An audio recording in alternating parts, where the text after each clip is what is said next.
Hola, hola, bienvenidos a este nuevo video que forma parte de una pequeña miniserie de 3 episodios y en este vamos a concluir los 2 anteriores previamente que realizamos para una de las técnicas para el análisis de calcio en suelo, que fue el electrodo selectivo de iones, y después hicimos otro explicando todo acerca de la flavometría de emisión atómica.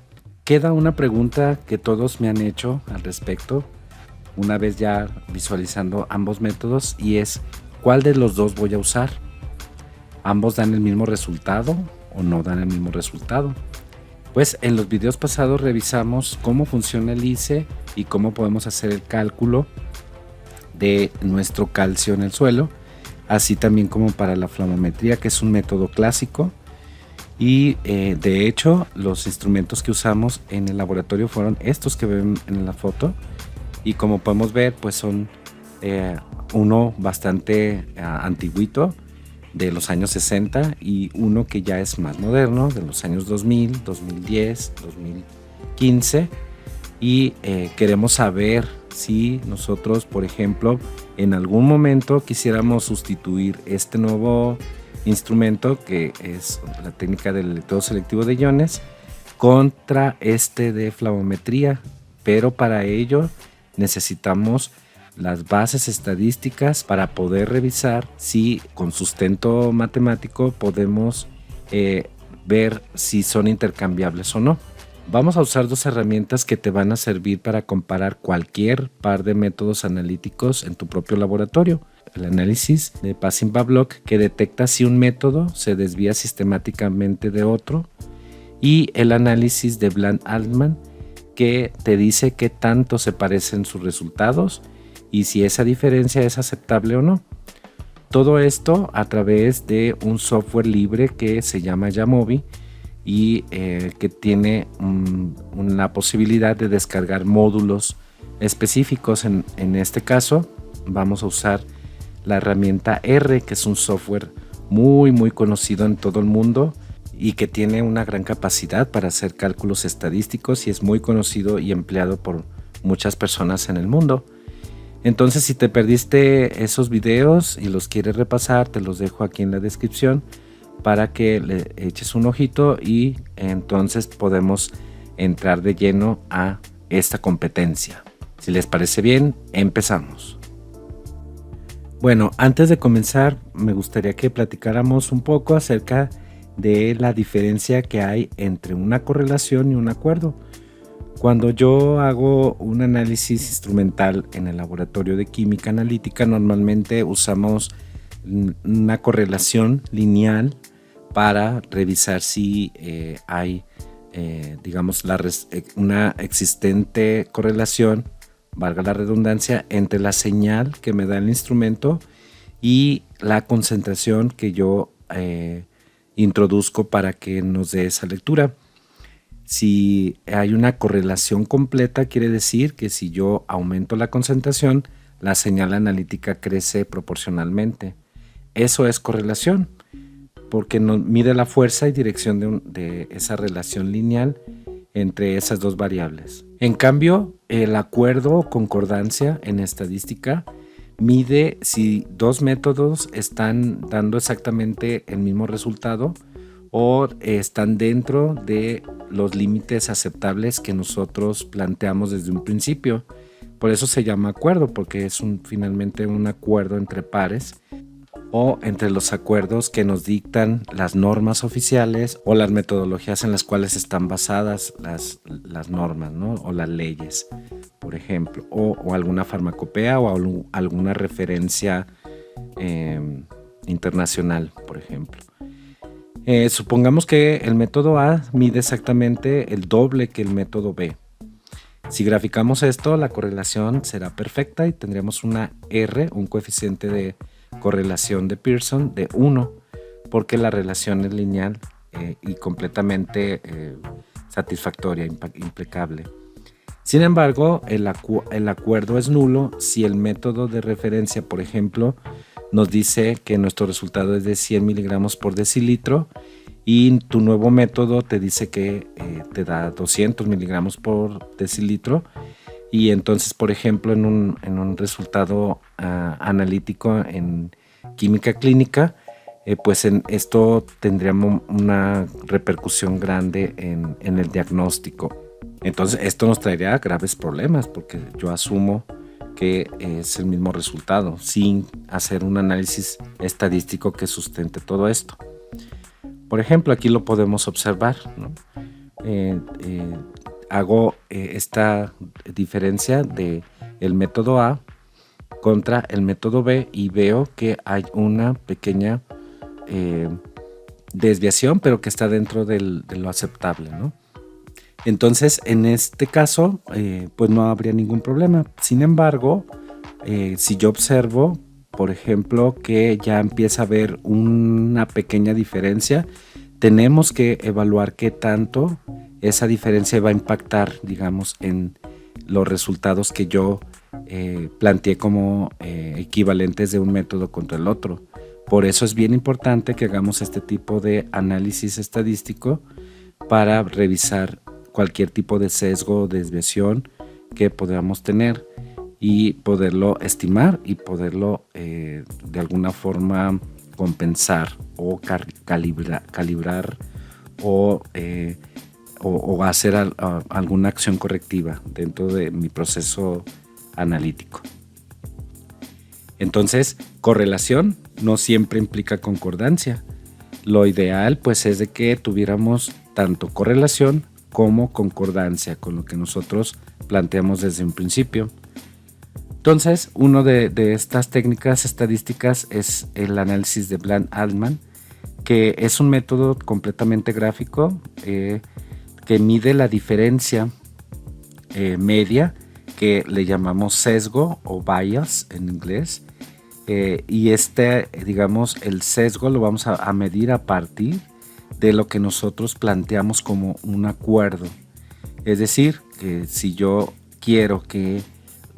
tengo un valor o digamos un parámetro de referencia, o voy a usar un material certificado para analizar tanto por el método A como por el método B, este sería el valor de ese material certificado, y las mediciones que hagamos en cada uno de los métodos lo graficamos de esta forma. Es el método A, le restamos lo que midió el método B, y en el eje X vamos a hacer el promedio de ambos resultados, del método A y del método B, y de aquí vienen estos intervalos de confianza que pues nosotros lo planteamos desde un principio. Recordar que normalmente y de forma estandarizada en todo el mundo usamos el 95% de confianza, y por eso se establecen estos límites. En inglés es limit of agreement o límite de concordancia o de acuerdo. Y como podemos ver, este 1.96 nos habla de la Z en estadística para un 95% de confianza a 2 colas, si nos acordamos un poquito de estadística básica, ¿no? Entonces, aquí podemos revisar si dentro de nuestro intervalo se encuentran nuestros valores tanto por el método A por el método B. Entonces, si vemos que hay algún dato atípico que sale de este punto, o vemos alguna tendencia, en este método gráfico de Bland-Altman nos permite detectarlo con mucha facilidad visual, ¿no? Entonces es muy útil también, e incluso podemos obtener, por ejemplo, el p-valor de estos resultados para saber si se aceptan o se rechazan, digamos, los datos, proponiéndolo como una prueba de hipótesis. ¿Por qué no usar simplemente los coeficientes de correlación o determinación de una regresión lineal, por ejemplo? Porque la correlación cuantifica la relación lineal, pero no la concordancia. Dos métodos pueden estar perfectamente correlacionados uno con otro, pero dar resultados sistemáticamente diferentes. Por ejemplo, Si yo doy por entendido que estoy midiendo el pH de una muestra, pero si el equipo está descalibrado, estaría midiendo un pH erróneo durante todo el análisis y a veces no me puedo percatar de ello y ahí voy a tener un sesgo muy claro, ¿sí? Entonces aquí es bien importante que planteemos este tipo de análisis para revisar que todo esté dentro de los valores que yo planteé como acuerdo o como concordancia. Entonces, normalmente, como decíamos, se estiman a un 95% de confianza de estas diferencias entre ambos métodos. Si estos límites caen dentro de un rango metrológicamente aceptable, se puede llegar a la conclusión de que los métodos pueden considerarse intercambiables, es decir, que yo podría sustituir en todo caso ese instrumento que ya considero que ya debería jubilarse porque ya está un poquito viejito, o no, porque a lo mejor sigue funcionando adecuadamente y es lo que queremos corroborar. Un poquito más avanzado, como decíamos, también podemos ver tendencias. Como en este ejemplo que ponemos aquí, podemos revisar, por ejemplo, que hay una correlación a la baja, ¿no? A mayor concentración podemos ver una tendencia que tiene un intervalo o una incertidumbre mayor. Es decir, que los dos métodos, digamos que a concentraciones bajas, concuerdan, ¿no? Están dentro de la concordancia establecida, pero conforme nos vamos alejando a valores más altos, podemos ver cómo hay una tendencia a que uno de los dos responda más que el otro.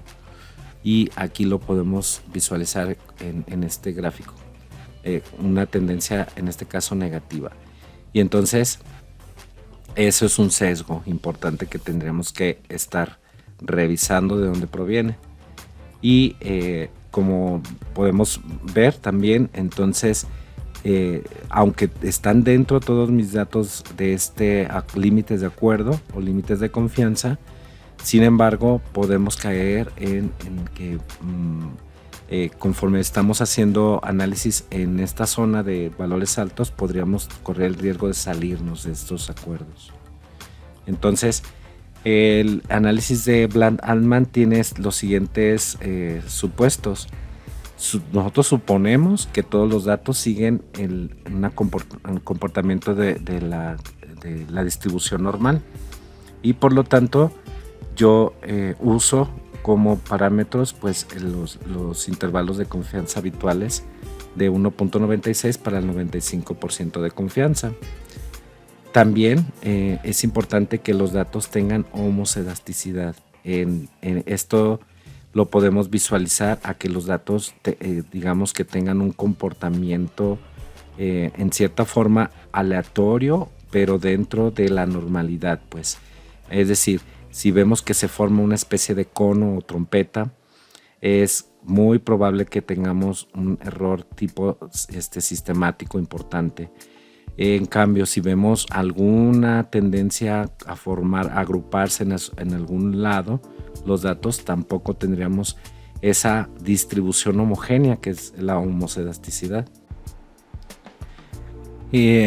Por otra parte, también es importante revisar que tengamos independencia de nuestras mediciones, es decir, yo no puedo procesar una muestra y de ahí tomar muchas réplicas y ponerlas a competir en este tipo de análisis, sino que tengo que procesar la misma muestra repetidas ocasiones para considerar las réplicas verdaderas y que en realidad tenga efecto, digamos, este análisis de Bland-Altman.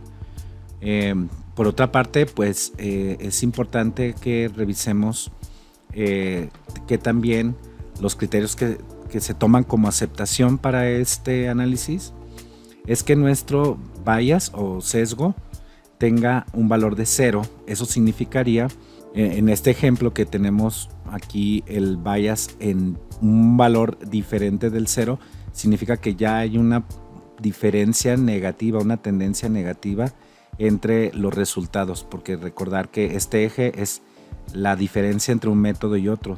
Resto simplemente los valores de un método con respecto al otro, y por lo tanto, si no hubiera ninguna diferencia, el bias estaría exactamente en 0. Aquí vemos pues que está ligeramente separado de ese 0 con tendencia negativa, ¿no? Entonces, lo deseable, el estado perfecto sería que no tuviéramos ningún tipo de sesgo. En cambio, también hablando del ancho, de los límites de concordancia, si son muy estrechos, esto significa pues que los resultados están no tan dispersos, y eso nos ayuda también a verificar pues que hay repetibilidad, ¿no? Y entre más se haga más amplio, digamos, este intervalo, pues significa que la variabilidad entre ambos resultados es bastante considerable, que podría darse, que podría generarse por diversas fuentes, ¿no?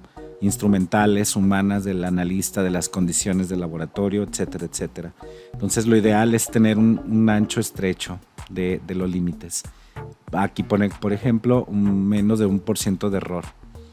Y en el caso de que se presentaran tendencias como esta que vemos aquí, sombreada, que la pendiente no sea tan pronunciada, porque eso significaría pues que tenemos un error proporcional a la concentración, que normalmente siempre ocurre casi, se da por hecho que es un comportamiento normal, que entre más nos alejemos, o sea, más bien entre más crezca la concentración, entre más aumente, la dispersión se va haciendo más grande, las diferencias son más evidentes. Entonces, si tengo una pendiente muy, muy poco pronunciada, estoy acercándome, digamos, a el sesgo igual a 0, ¿no? Entonces, también esto es relevante a la hora de querer tener un criterio total de aceptación casi perfecto. ¿Qué aplicaciones tiene entonces el análisis de Bland-Altman ya en el laboratorio en cuestión práctica? Pues es el método más usado, el más ideal para comparar un equipo nuevo versus un equipo histórico, un equipo de referencia, como este que vamos a realizar nosotros. También nos sirve para comparar o tener la transferencia en pruebas interlaboratorio, porque pues obviamente tenemos equipos distintos, condiciones distintas, analistas distintos, etcétera. Y si se hace un protocolo de este tipo de validación, también el análisis de Bland-Altman nos muestra si estamos dentro de los límites de confianza para establecer como válida una prueba, ¿no?, de este tipo. Y pues también obviamente para la evaluación de la estabilidad y repetibilidad, es decir, que nuestros resultados analíticos sean confiables en el tiempo, con respecto al tiempo, y también con respecto a su repetición, a su repetibilidad. Entonces este análisis es genial porque nos permite verlo de forma visual muy fácilmente. Bien, ahora pasemos al análisis de Passing-Bablock. Este es un método estadístico no paramétrico, es decir, que no necesariamente sigue la distribución normal de Gauss que conocemos todo mundo, y esto nos permite tener una versatilidad en el análisis de datos, y es muy utilizado en las pruebas interlaboratorio y la validación de métodos analíticos para comparar dos instrumentos o técnicas de medición. Nos permite ajustar un modelo lineal sin asumir que los datos o los errores siguen esa distribución normal. Entonces, uno de los métodos va a ser Y, el otro método va a ser X, pero no va a ser una regresión lineal ordinaria como las conocemos, como la normal que hacemos siempre en el laboratorio, sino que no vamos a trabajar con media, sino con las medianas, ¿no? Y entonces se necesitan cálculos de tipo matricial para poder evaluar tanto la pendiente como el intercepto. Entonces el cálculo se vuelve un poco complejo, no es difícil, pero sí es complejo y con muchos cálculos, que mejor se prefiere utilizar un software estadístico que nos ayude a realizarlo de forma más rápida y sin tanto error que pudiera cometer entre cálculos. Y bueno, entonces tenemos dos suposiciones. que es que el intercepto, que es beta 0, nos va a medir el error sistemático. Es decir, si hay alguna cuestión de que se esté repitiendo en alguna parte del proceso analítico un error, y este error se esté llevando de forma rutinaria o sistematizada, lo vamos a poder detectar. Y bueno, si el intercepto nos da 0, es decir, que parte exactamente del origen, podemos asumir que ambos métodos son equivalentes, son idénticos y no hay diferencias entre ellos. También en la regla de oro que mencionamos aquí abajo, si el intercepto, cuando yo calcule el intervalo de confianza, que lo vemos aquí como esta especie de nubecita, porque es digamos el error o la incertidumbre del intercepto, si dentro de ese intervalo aparece el 0, eso significa que no hay errores constantes, no hay errores sistemáticos. Si no lo incluye, entonces sí tenemos un foquito de alerta que habría que verificar de dónde proviene. En cambio, con la pendiente lo que vemos es el error proporcional. Es lo que mencionábamos hace unos momentos, que si yo obtengo con un método el doble o el triple o 1.6 veces o 8.3 veces, no sé, se me ocurre cualquier tipo de proporción del el valor que yo obtuve con un método y el valor que yo obtuve con otro, entonces esto me lo va a decir la pendiente, siempre y cuando se incluya dentro del cálculo de su intervalo de confianza el 1. Si se incluye al 1 dentro de la pendiente, quiere decir que no hay error proporcional. Pero por ejemplo, si me da punto 90 y tantos, punto 80 y tantos, no llega al 1, por lo tanto, entre más me aleje, pues voy a tener esos tipos de errores proporcionales que tendríamos que corregir con la misma ecuación. Por ejemplo, si yo ya conozco cuánto vale beta 0 y beta 1, yo podría calcular lo que me da del método X, lo hago esta operación y obtengo, digamos, lo que yo debería obtener de este método, pero con el otro. Y de esta forma, pues hacemos un tipo de corrección. Entonces, para obtener beta 0 y beta 1, como decíamos, como se usan cálculos matriciales, etcétera, son algo complejos. Para ello yo recomiendo mucho el uso de este software, que a mí me encanta porque es software libre, es colaborativo. Hay personas que desarrollan módulos en Jamovi que los comparten con todo el mundo, y tú los puedes descargar y usar digamos en total libertad, y es muy bueno. A mí me gusta mucho esto de poderlo visualizar así, de compartir el conocimiento. Aquí pues es ir a la página de Jamovi para descargar la versión online, instalarlo en nuestro equipo, y después hacemos los ajustes necesarios para hacer nuestros análisis estadísticos. El sesgo constante entonces es, vamos a suponer que yo conozco realmente el contenido de una muestra, por ejemplo, que tenga 100 partes por millón de calcio. Yo lo analizo con flavometría, me da 100 o muy cercano a 100, obviamente ya con los ajustes necesarios de la correlación, etcétera. Y el método de ICE, el de lector selectivo de iones, también me da 100 o muy cercano a 100. Entonces yo, a la hora de hacer mi regresión de Passing-Bablock, obtendría una pendiente igual a 0 o muy cercana a 0. Entonces quiere decir que los métodos son iguales, ¿no? Responden por igual. Y después analizo otra muestra y me da también valores parecidos. Pero cuando yo tengo un sesgo constante, yo conozco el valor de mi muestra, o puedo usar incluso hasta un material certificado, un suelo certificado de una concentración específica de calcio, suponiendo 100 partes por millón. El método de flavometría me da un valor de 100, o aproximado a 100, pero el de ICE me da 150. Entonces hay una diferencia de 50 unidades.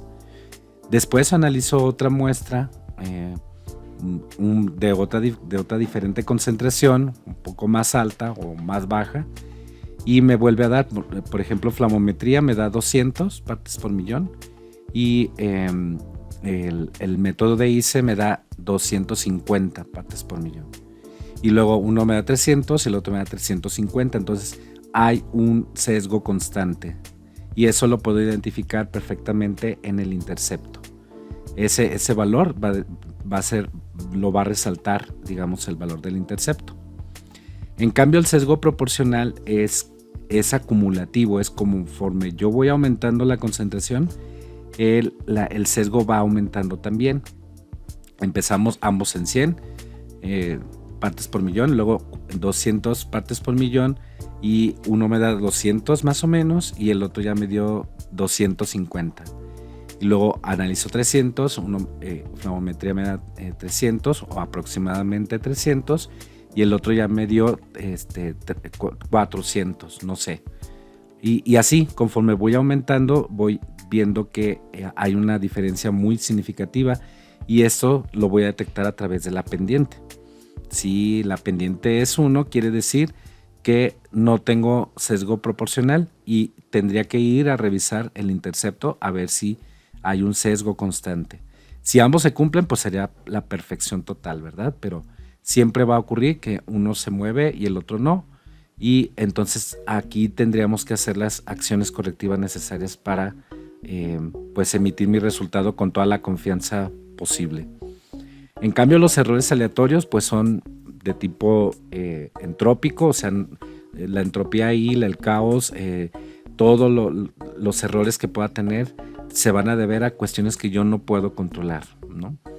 Y puede ser el ruido mismo de los equipos, las condiciones ambientales, los analistas, etc. Y esto va a demostrarse en la homocelasticidad o heterocelasticidad que pudiera tener y lo vería como una gran cantidad de variabilidad entre ambos métodos. Y entonces pues aquí tendríamos que realmente buscar la forma de que tratemos de minimizar estos errores aleatorios o simplemente pues no hay comparación entre un método y otro, no hay concordancia, ¿verdad? No hay, digamos, cómo poder reemplazar un equipo con otro si hay tanta variabilidad y entonces no estaríamos dentro de nuestros parámetros de validación. Bien, vamos a considerar el siguiente ejemplo que son datos muy cercanos a la realidad de mediciones hechas con flamometría, que le vamos a abreviar FMT, y con el electrodo selectivo de iones, que le vamos a abreviar como ICE. Entonces, dice, en un laboratorio agroambiental se desea validar un nuevo método analítico mediante el electrodo selectivo de iones para la cuantificación de calcio intercambiable en muestras de suelo, expresado como en miliequivalentes de calcio por kilogramo de suelo. Como método de referencia clásico o histórico, se utiliza flamometría de emisión atómica, FMT. Se sospecha que el método flamométrico tiende a reportar valores ligeramente superiores debido a posibles efectos de matriz o interferencias por emisión de otros cationes, ¿sí? Por sodio, litio, potasio, etc. Y se analizaron 15 muestras en duplicado por ambos métodos. Entonces aquí vemos los datos, los resultados. Estos son por flamometría y estos son por ICE. Y como podemos ver, como menciona el texto, pues al parecer todos son ligeramente más altos que lo que obtuvimos con de flamometría con respecto a potenciometría con el electrodo selectivo de iones.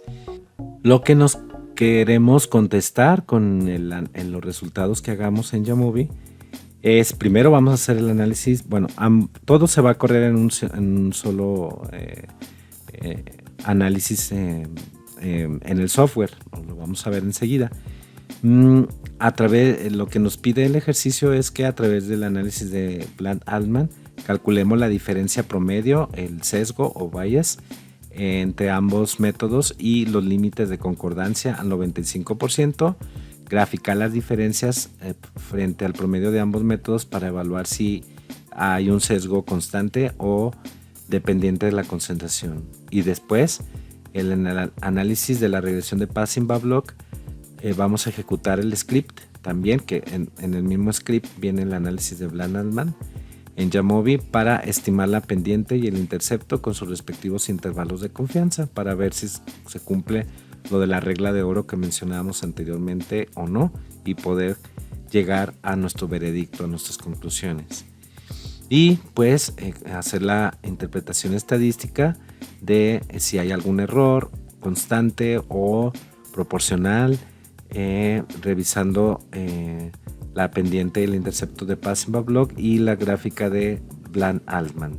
Entonces, pues manos a la obra, llevamos los datos a Jamovi. Muy bien, pues ahora sí vamos a comenzar. Aquí ya tengo capturados mis datos de los resultados de calcio en suelo analizados con flavometría, que le vamos a abreviar FMT, y con electrodo selectivo de iones, que lo vamos a abreviar como IC.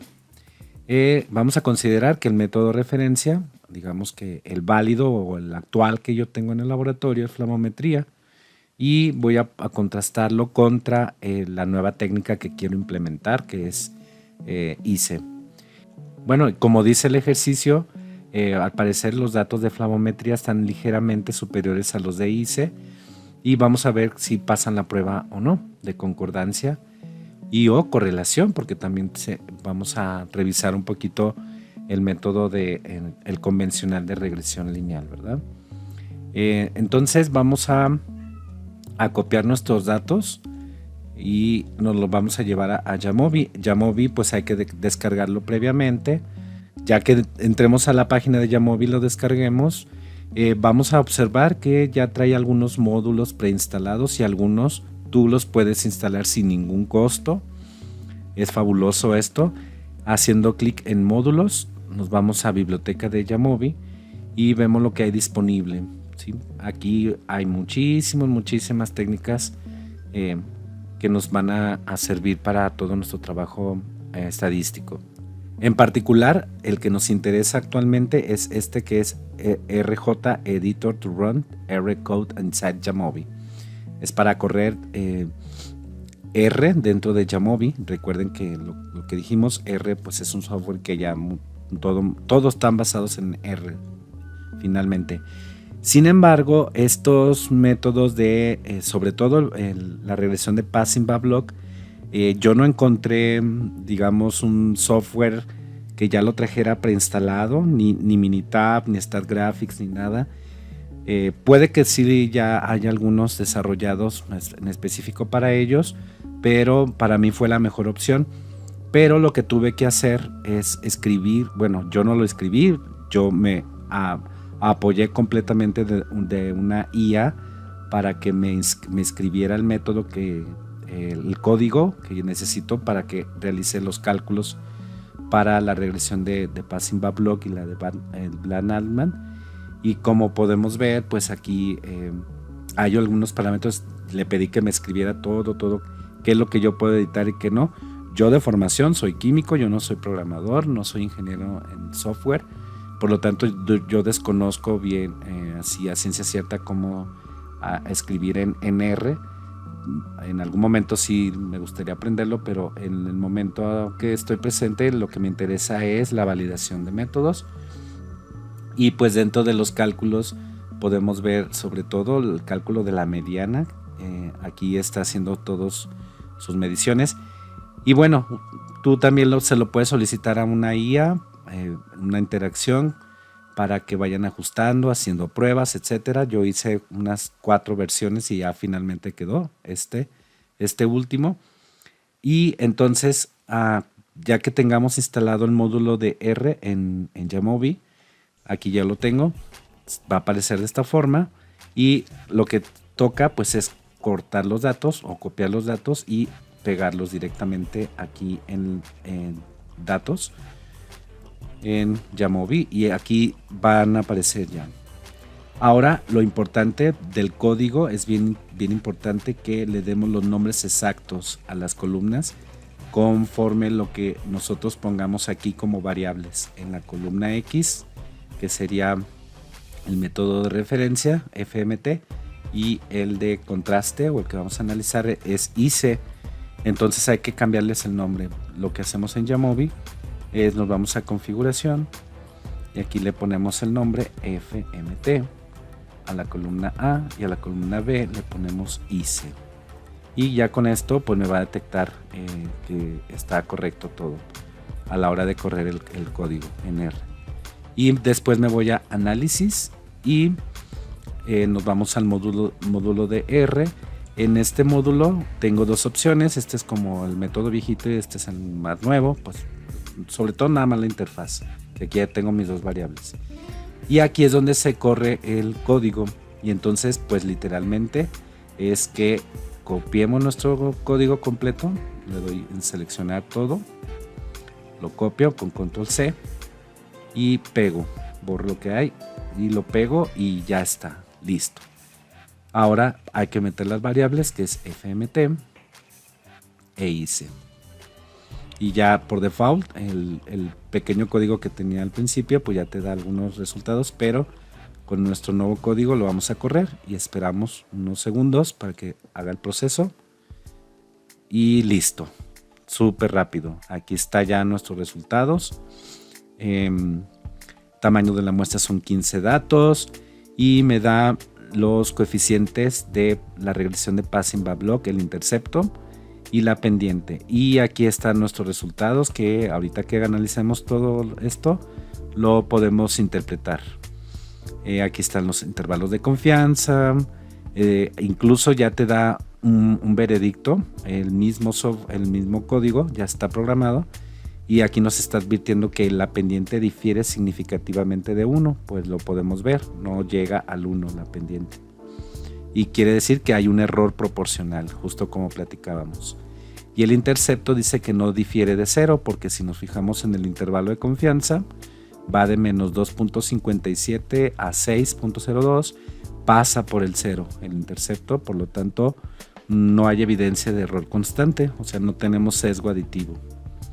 Y pues acá abajo ya están los resultados del Bland-Altman, y aquí nos dan nuestro límite de concordancia inferior y superior con los valores estimados, y ya que los veamos graficados va a ser más fácil poderlo interpretar, las unidades que le pusimos en el código.